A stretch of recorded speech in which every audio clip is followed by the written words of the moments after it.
लेकिन एक सेकंड, ये क्या है?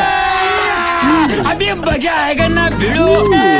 भैया खाना कैसा बना? दीदी एक नंबर दीदी। और कुछ लेके आओ? दीदी बहू ये कौन है? ये तो मम्मी जी वो आज शराब निकाला था तो मुझे कौवे नहीं मिले, तो मैं 2 कलवे ले आई।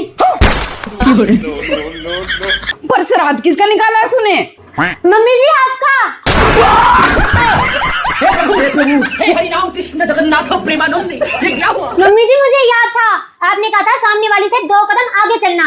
मम्मी जी आज उसने अपनी सास का श्राद्ध निकाला, उसने सिर्फ हलवा बनाया, मैंने 2 मिठाई बनाई, हलवा और रसगुल्ला। उसने 1 कौवा जमाया, मैंने 2 कौवे जमाए।